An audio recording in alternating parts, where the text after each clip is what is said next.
Assalamualaikum warahmatullahi wabarakatuh. Alhamdulillah wassalatu wassalamu ala rasulillah. Subhanaka la ilma lana illa ma'alamtana innaka anta alimul hakim. Wa ma fahmalana illa ma fahamtana innaka antaz zawadul karim. Segala puji hanya milik Allah subhanahu wa ta'ala. Salawat beserta salam semoga terlimpah curah kepada junjungan kita Habibana wa Nabiyana Muhammad sallallahu alaihi wasallam.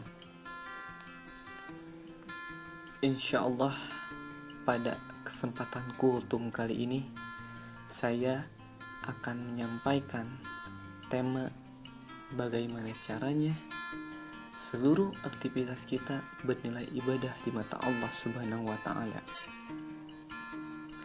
Seperti kita tahu, salah satu tugas kita diciptakan ialah untuk beribadah kepada Allah. Allah berfirman dalam Quran surat Az-Zariyat ayat 56, "Wa ma khalaqtul jinna wal insa illa liya'budun." Dan tidaklah aku ciptakan jin dan manusia melainkan supaya mereka menyembahku.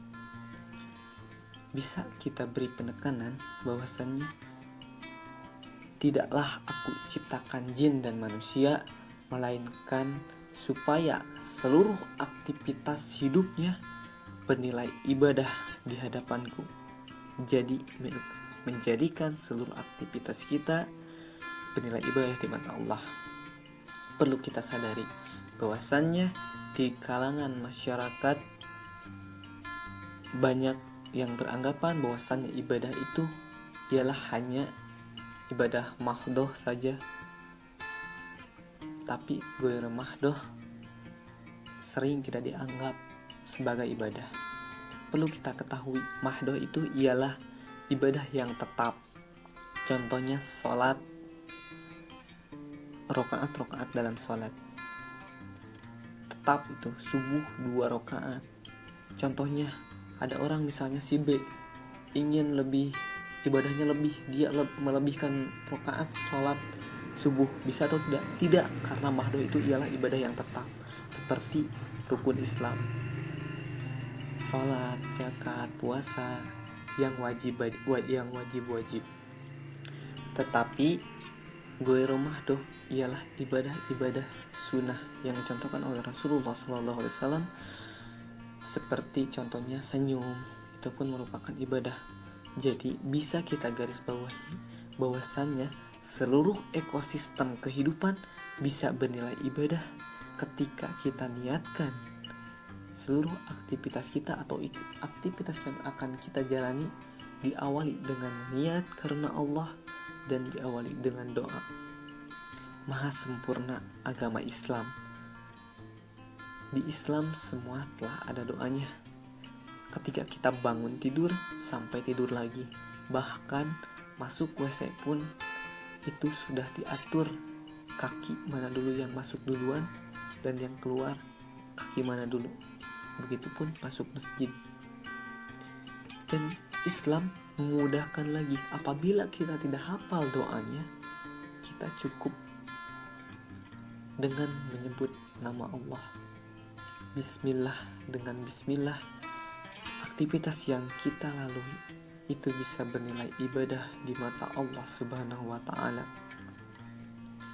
Maka dari itu penting sekali diingatkan bahwasannya ibadah itu bukan cuma sholat, puasa, zakat, tapi kita bisa menjadikan seluruh aktivitas kita bernilai ibadah.